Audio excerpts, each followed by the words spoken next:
Hey, housewives, come on in. You know the dirty dishes are still in the sink from yesterday and the laundry is still in the basket. Pop your AirPods in and make yourself at home here. I'm Tracy. I'm Tori. And we are your unlikely housewives. Stepping out in faith and believing that God calls the unlikely, we are here to show you the appreciation and validation you deserve, lead you to authentic relationships, and release you of believing the cultural lies to restore your faith and wellness. Pull up those high-waisted yoga pants, tighten your top knot, and reheat your coffee for the third time. Turn up the volume, and let's go.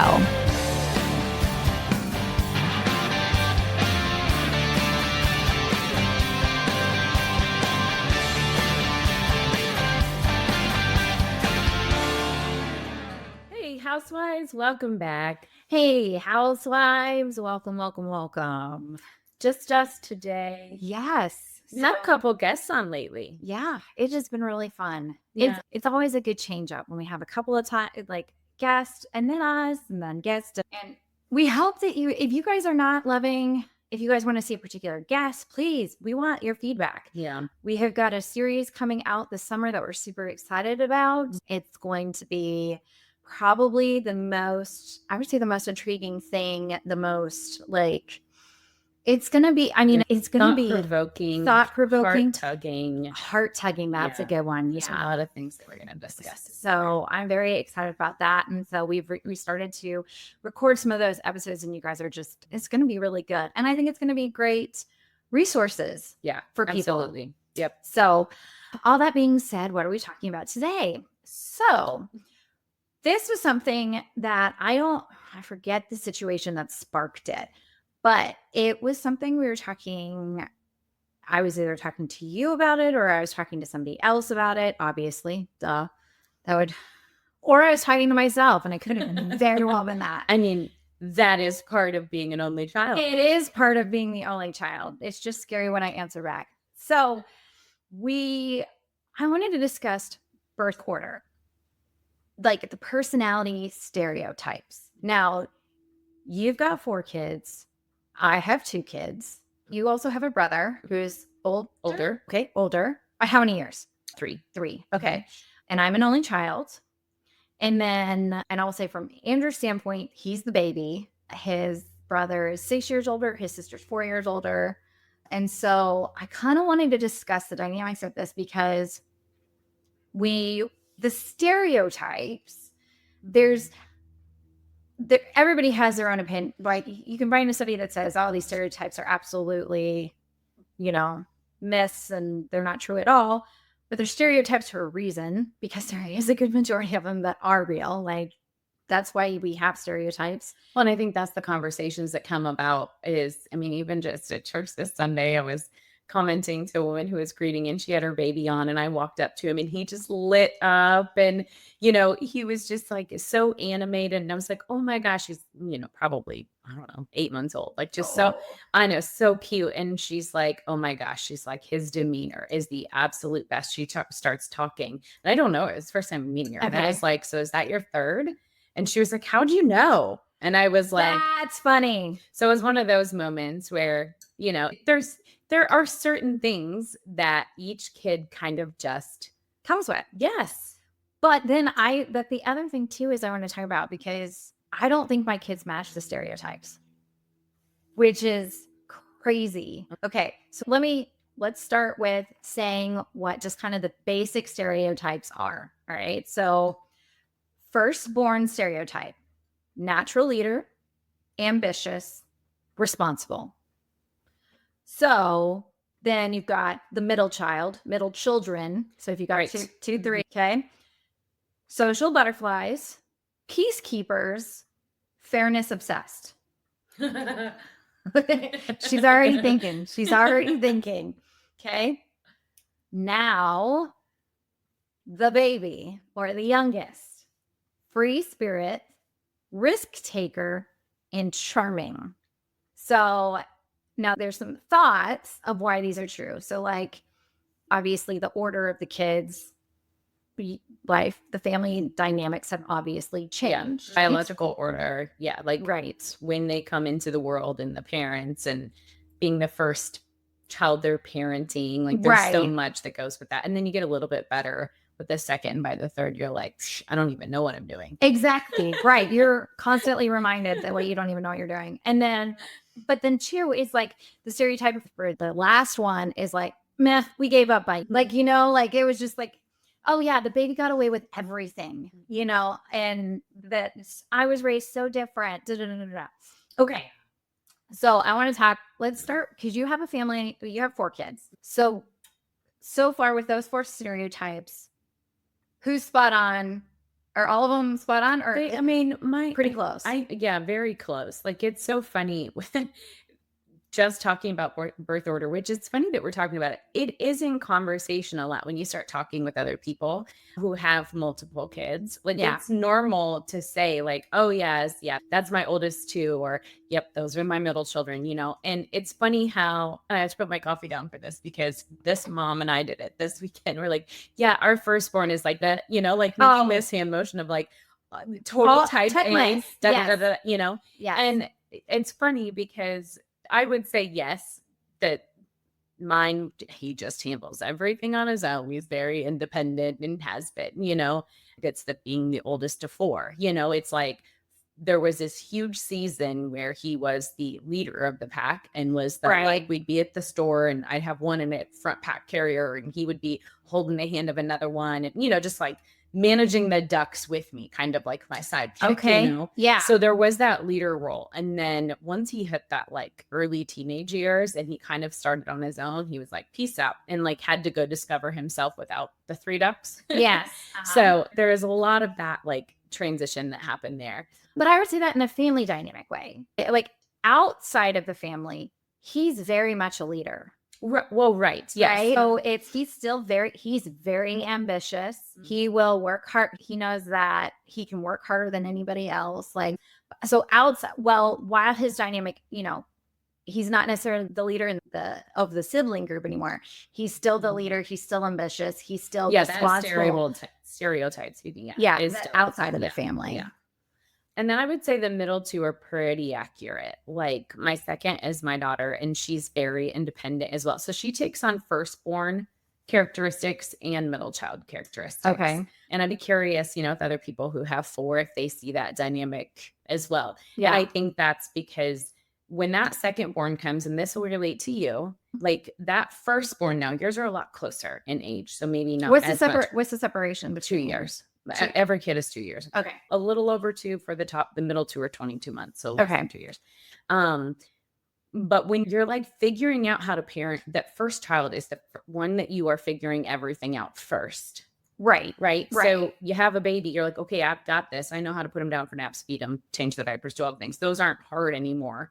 So the baby's easy because the firstborn, you're like, ooh, tantrums. How do I handle that? Ooh, needing a timeout. How do I handle that? Right. Right. Yeah. So you're spending time learning and still parenting, that this one just figures out how to be extremely independent. So that part for me, because the third one came along, she became like the copycat mother, like she became the whole, like, I'll go get it. I'll take care of him. Like, so still that like kind of responsible, like firstborn tendencies, but then also the fairness factor, because she was the middle child for a while of just her. So the fairness factor of like, well, he gets to do this. Well, and he gets to do this. So that still plays out in today's world, is the fairness factor there. Okay. Would you say both of your middle children are peacekeepers? In the family dynamics, one of them is, but the other one is absolute peacekeeper in all relationships. And I'm going to guess that's G. Yeah, he's definitely a peacekeeper. I was going to say, I would be curious to know like how much of that is gender related. Like, because she's fantastic, but she's preteen, like she's a teenager now. And so like she's immersed in girl drama. And so it's not that she doesn't, but I mean, at the same time, I would say that with her friend group, she tries to be the peacekeeper. Oh, she is. They come to her for the peace. Yes. She's definitely the calm in the storm. Yeah. So that's interesting as far as, and then G just has his own I love G. Yeah. Well, and that's the third born of the stereotype of I don't know if it was even in there, but the go with the flow, like can sleep anywhere was that toddler that like, Yeah. in the car on the front pack, like Yeah. loud noises, just go with the flow.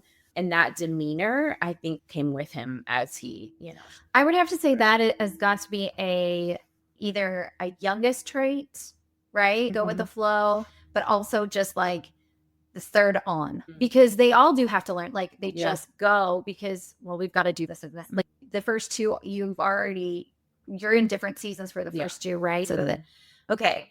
So then let's go to the youngest, the baby. Yeah. With that one, free spirit, risk taker. Totally. And I would say too, though, like we joke about we tell our kids all the time, like, who is the cutest baby? Who is the cutest, funniest toddler? Like, we talk about all that stuff. Who's the favorite child? But she was like adorable, hilarious. Like she was always so tiny, like so tiny. Okay, for this, can we please post the picture of the twins? Yes, our twins. Okay, we're going to definitely post a picture of our twins. When we say our twins, so if you don't know this, her youngest and youngest born on the exact same day. Yep. She was in labor in Chicago. I was in labor in Plano. And mind you, we didn't meet until 7 years ago. Yeah. So just crazy when we met that, like, this is what we find out about our youngest daughters. We call them the twins, but they're 12 hours apart, essentially. Yeah. B was born 10 a.m.-ish morning, and mine was born 10 p.m.-ish night. So just kind of crazy that we call them the twins, but we'll post a picture of that. Yeah. But yeah, tiny, mighty, hilarious. Like, she was the center of attention for years. Oh. Because she was the little, and our kids were getting older. And so their friends, when we'd have play dates, wanted to play with the baby. So it's like, and it's still that way. Like when our kids have friends over, she is still the baby and she's 10, but still like runs to all these kids and the siblings. They all adore her. Like she is so the baby.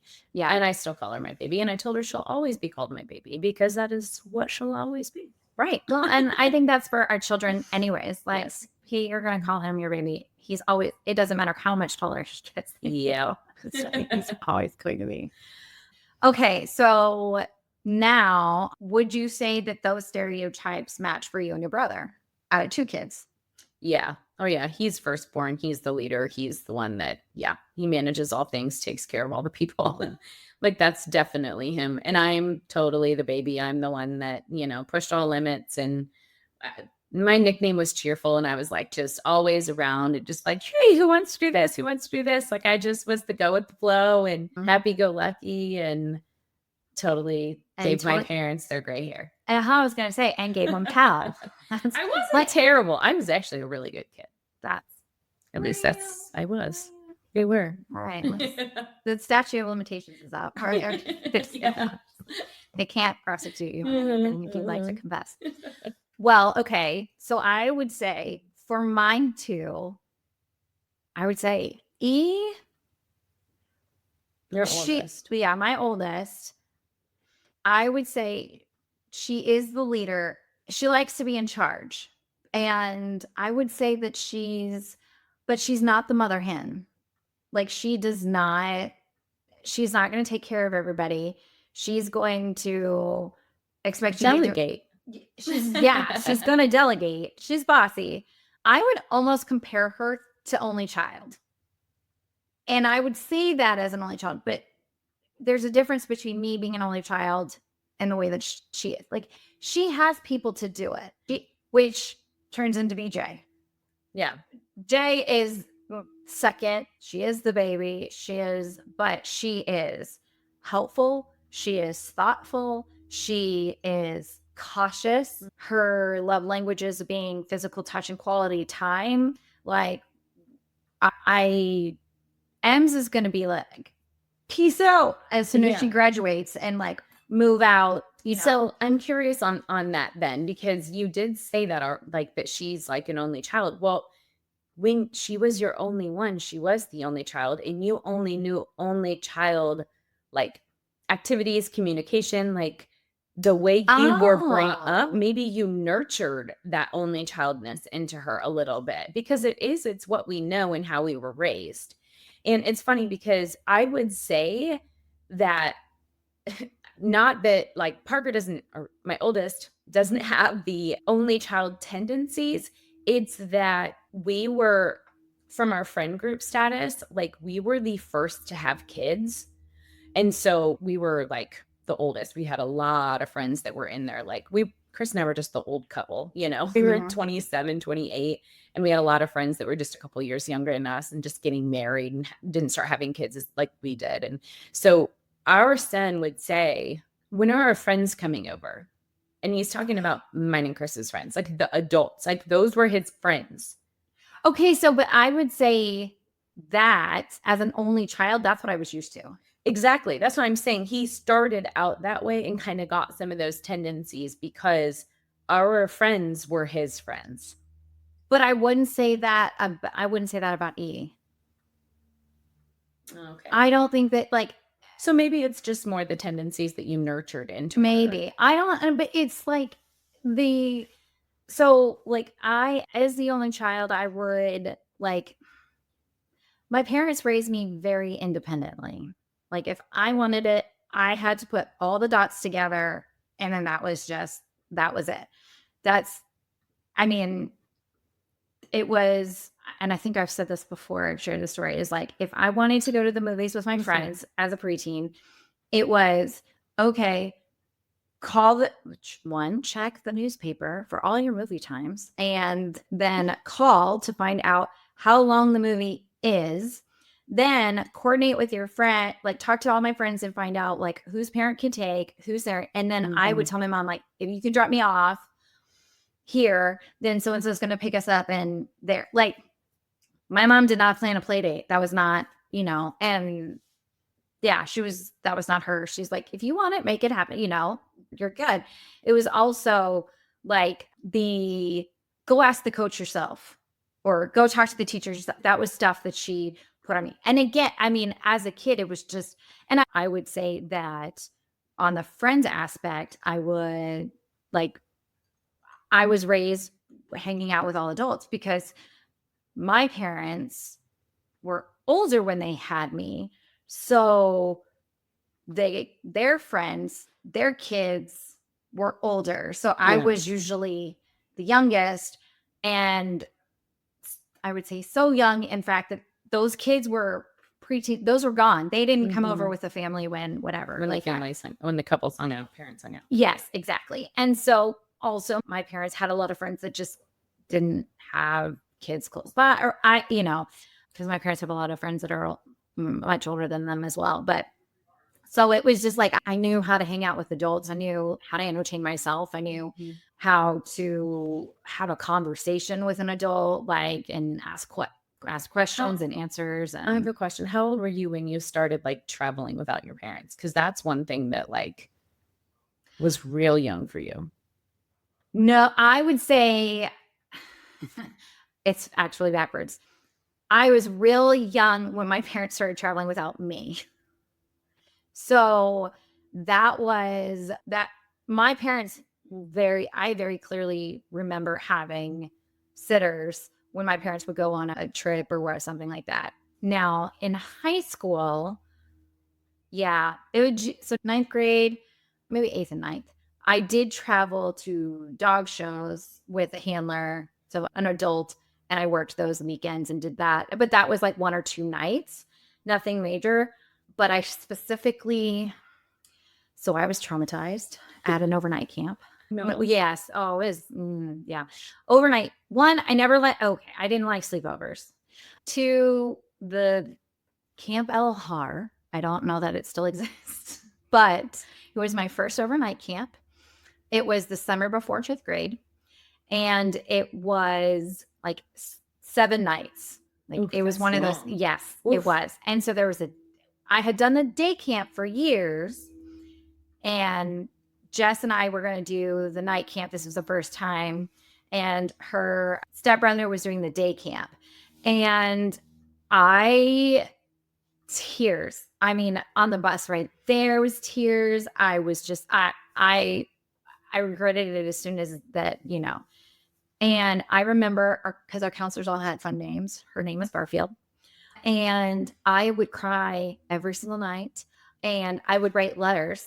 So a letter, children, is, or Gen Z's, is a piece of paper that you wrap up and put in the mail, put a stamp on it, and stamps cost money and all the things. It's not as quick as a text. And so I mailed my parents' letter. I remember circling tears on my letters. Yeah. And just saying tear, but crying. And my mom would call the counselor and check like on me every day. Like my parents would send me, because you're gone long enough to where like you get letters in the mail and you get boxes of stuff like that. Yeah. And it was that late the time. I remember passing notes to Jess's stepbrother during the day when we would see him at day camp and tell him to bring it back to like, I was passing notes out of prison. Like, yeah, no, not kidding at all. Oh, and he would take him. He would take him back to Well, his well, parents, to which, his parents, yes. yeah. And then Robin would read them to my mom. My mom will say that she goes every day. She goes, I wanted to go and pick you up. And it was like an hour and a half from my home. But she didn't pick you up and she made you do hard things. Right. Well, Parent. no, she didn't pick me up. My dad made her do hard things because my dad said no. Yeah. He's like, no, we're not doing it. She's fine. She said, because the thing about that is she remembers doing the same thing with her mom at overnight camp. She could totally feel all the emotions like that I was feeling. Yeah. And so that's so true. Mama's feeling what their kids are feeling. Exactly. And so anyways, but they didn't pick me up. And then 5th grade, we had a 5th grade class trip. This was to Camp Classen. And I was like, I'm not going. And my parents like, you should go. It's not as long. It's only 4 nights. It's not like, and granted, parents were the chaperones. Love my mom. She didn't volunteer to be a chaperone, just like I don't volunteer for field trips. Yes. Overnight camps. No, I'm past my sleeping in a bunk days. So they convinced me to do it. And first 2 nights, I remember the mom on the Wednesday night, she had a cell phone and I could call my parents because then there was only 2 nights left. And that Thursday and Friday were the best days of camp because I was like, that's it. I'm almost done. Like it was doable. It was doable. So the story goes is that when somebody asked me like, why do you not like these camps or, overnight camps or whatever? And I just turn to them and I say, I just like my parents better than other children do. Oh my gosh, that is so classic. Is that not? You're like, well, that's at least what I'm telling myself, right? Right. I mean, as a kid, but I was like, I'd rather hang out with my parents and it's fine. Now, granted, there's such a short period of time as a kid because I wasn't 13 when I said that. Yeah, no, definitely not. But I was not so I didn't do overnight camps until I was I think a sophomore, either a freshman going into sophomore year or sophomore going into junior year. And the next overnight camp I did was 2 weeks, which was crazy. And it was in Canyon, Texas, which is about 8 hours away. And I had to take a plane there and stay there for 2 weeks. And the first time it was hard. It was touch and go that first week, but it was a theater camp. That explains everything, right? And so I was there with friends, a group of friends. And then after I did that, after that first year, I did it for another 2 more years. Loved it. It was not a problem. And then I graduated high school and then moved out of my parents' house 2 weeks later. Independent right there. There we go. I mean, it took a little bit, but we got there. But that being said, saying that Ensley has these only child tendencies. Mm-hmm. Like she, when I leave, she's like, peace, see ya. Or like sleepovers, kid doesn't look back whatsoever. Jay, she is like, don't leave. Mm-hmm. But I would say that's like the homesickness like that I had when I was younger. So it's like almost like he's the older version of my independence and Jay's the younger version of this. But it's just interesting to me on how these kids, like, I I see firstborns take care of their younger siblings. Not all the time, but like they watch each other's, and they tend to be the one that we're taking care of everybody or making sure that everything's okay. Yeah. And that is not my experience with my two. Well, and I mean, that's why we're saying it's obviously stereotypes, because these kids are born with obviously their own characteristics. And then there's others that are instilled to them just by the like dynamics, family, even community culture, even like our friends and their kids, ages, like growing them up together, like, and parent personality types. Oh yeah. Right. Like, yeah, we're still trying to figure that out, because my husband and I are really loud and really like social, and we're creating like, and again, we're not creating it. I think that has a lot to do with the last 5 years in the world that we live in, because our kids were very outgoing, very outspoken, full of life, spirit, energy, sound, all the things when we were littler. I do think that the slowdown of the world in the last 5 years caused some of that to like be drawn out. Okay. Being home and being more reserved, and like there's blessings in it, because like my kids love to be home, and I love that. Yeah. But I also am like, didn't see that coming. Really thought you were going to be the one that out of the house and your homework, like. Yeah, that is interesting. I mean, because you had kids in middle school, right? First one was, yeah. First one was in middle school, and then upper elementary. And then E was finishing kindergarten. Yeah. And so like the socialness of that, that's interesting too. But also that I heard, isn't it funny that like our snippets of knowledge come from reels and other things like that? Like, I don't even know who this guy was, so he might be out just speaking out of his butt. But he was saying that no child is raised by the same parents. Okay. Totally. We're growing and changing. Exactly. And our jobs are changing, and our personalities are changing, and oh my gosh, our hormones are changing. Oh, I didn't like this totally was like, holy cow. Like the aspects of like, oh my gosh, because it is right. It's like when your first child is born, your marriage is in this circumstance, and it very well may be in a different circumstance. What's your quality of life? Like, are you living paycheck? And maybe for the second kid, you're living above and beyond, because you have more disposable income, or, aging grandparents. Do they have grandparents impacting that? Or like, have they seen their parents grieve? I mean, it was just mind-boggling to think of that. Like how I was like, oh my gosh, it's so great. And I think that's kind of funny that you actually say that, because we talk about it all the time. I'm like, I love learning. Like that's, just a part of how I've always been. And it's that learning and growing part that like, just because we're getting older doesn't mean it stops. Like we're all changing, growing, and learning. We're not the same people that we used to be, and that's okay. And that's okay. And neither are our kids. Like they're constantly changing and growing, which I think is also like the really cool part. Is it's like, hey, this is just where we're at right now. But in 5-10 years, you're going to be a totally different human. Right. And I think that's something that we don't give grace to.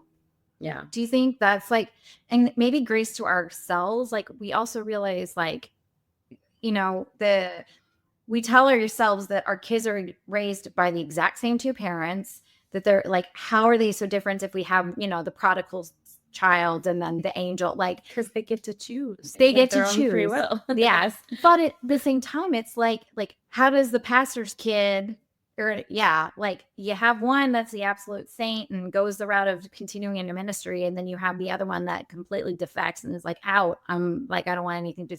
I think it's just fascinating how like all these little dynamics, like we want it to be something we can control, or we, when we have a second kid, when you have more than one kid, you have the expectations of first kid. You have no expectations whatsoever. I think I didn't.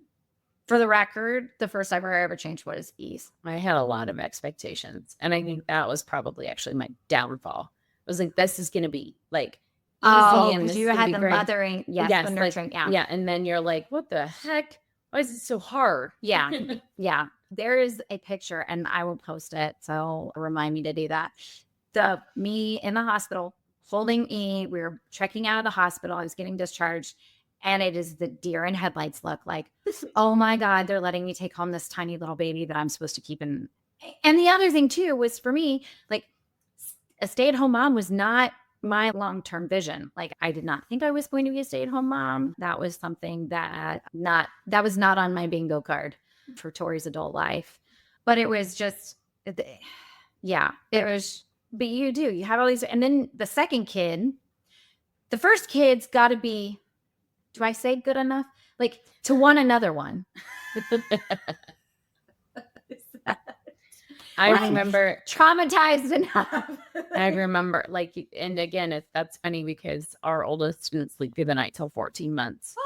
And I remember, yeah, I'm not doing this again. Like I wanted a big family and we both were like, you know, my husband, like, okay, we're just going to have to, let's just get a good night's sleep. And then it was like a month of sleeping and I was like, let's do that again. Like, you just forget. I would say for us, I knew I'm an only child. I knew I wanted to. And because okay, why did you want to? Because your experience was that you didn't like being alone? No, I loved being an only child. I got to do so much stuff that my friends didn't get to do because I was an only child. Yeah. Like I went skiing with my parents. Heck yeah, I was gonna afford one. You can't afford to do stuff with 4 kids. No, you can't. But it's so full and lovey and chaotic. Yeah. I had a great job. You speak to all 4 of mine and they'll say, yeah, I wish I was an only child because we can't do this, we can't do that. Yeah. Whatever. Down the road, they're gonna love it. Dude, I wasn't in club sports. That's where your vacation went, kids. So I wanted to, and this is funny because when Andrew and I started dating, one of his best friends, they're about 15 years older. He was 15 years older than Andrew. And so he was already married. They already had kids. And this guy's kids were 15 months apart. And because Andrew and I were married 5 years before we had kids. I remember being married, spending a lot of time with this family, spending a lot of time with those kids. I love them. They're very responsible. They're great, but they were thick as thieves. Like they were only 1 grade apart, a boy and a girl. The girl was mother hen. She kept her little brother in line and stuff like that. But like he went to prom with one of her friends and stuff like that. So, I mean, I saw then and I was like that if you want to have more than 1 kid, because Andrew did. And I was like, I want them close together. Now, that being said, when you have a 6-month-old and like, you're doing the math and you're like, oh crap, that means I have to get pregnant now. Again, the not sleeping part, you're like, I'm not doing this. No, there's no way. It's not, you can't. And you have no reference. You're not like, it's okay. 9 months from now, they'll be older and I'll be in a different stage because you don't know what that stage will be when you are coming from nothing. And so God lovingly enough, when we started talking about, I was like, no, we were not going to do this close together. And then Andrew and I he had earned a work trip to Hawaii.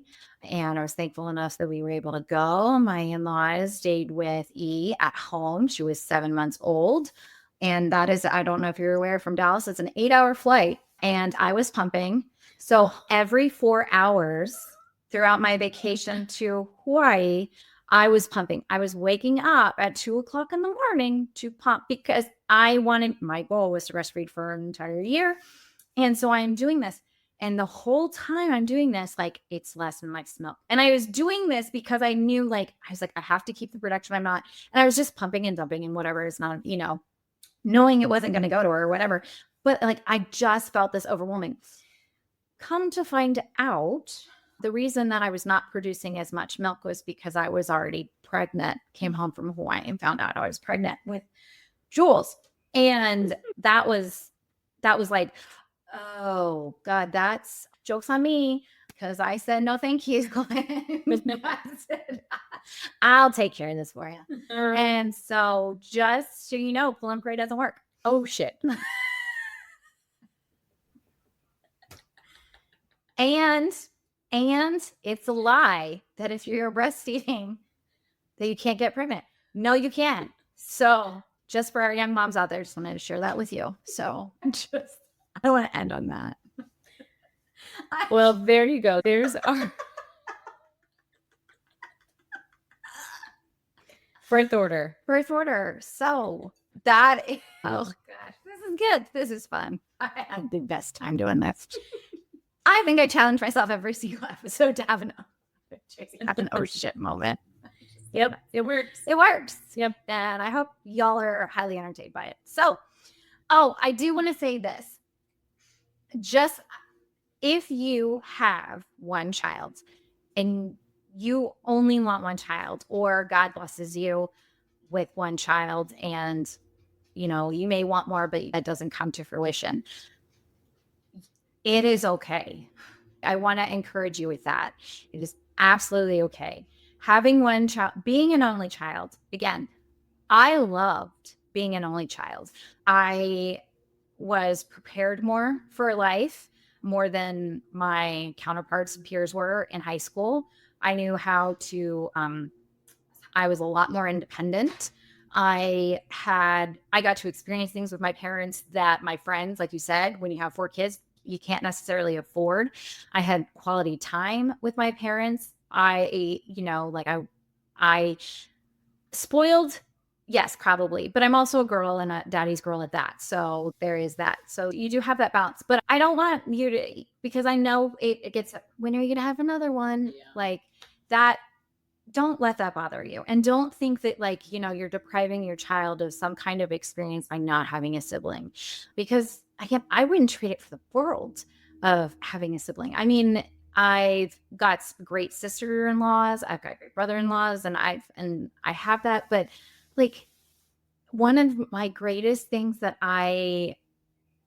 because I am an only child, and I think this takes much longer, and you can maybe tell me this, is that I can be alone. And there are a lot of people that can't, and they've never been alone. I lived on my own for 3 years before I married Andrew. I only had a roommate for 1 year. I didn't live in a dorm. I lived in an apartment by myself. I can be alone. And that is the greatest gift that as an adult, that has served me in so many circumstances. I am totally okay. I feel safe. I feel secure. I feel comfortable all being alone. And that's something that I wouldn't trade for anything. Not saying that your kids, multiple kids can't, but it's just something that, I don't think we give enough credit to the only children. And remember too, don't feel like you have to entertain your only child. Please, for the love, do not feel like you have to entertain your only child. Yeah. Because then you become their playmate and not their parent. So that's my only child tips. And I gave you some contraception, not what I used to say. And I would love to know, comment on this episode, send us a message, send us a DM. Are your kids the stereotype birth order? Or, do you find that, are you having challenges with an only child? Or what else did we discuss that they could comment? We would love to know your feedback if this is true for you. Family dynamics, culture, socially, everybody has a different perspective. But I think when it comes to the conversations having with people, it's very common. There's so many commonalities between. Yeah. And your kids are unique, and God made them that way. Yes. So that being said, we'll finish this. Thanks so much, housewives, and have a great week. Until next time. Bye. Whether we made you laugh or cry today, we pray you feel appreciated, bolder and braver than yesterday, stronger and more faithful for tomorrow, and living in who you were made to be today. Join our online community on Facebook, link in the show notes, and be sure to review and subscribe on Apple Podcasts or wherever you enjoy listening. Until next time, housewives, we give you permission to walk confidently, free, and to be intentional in your slippers or stilettos.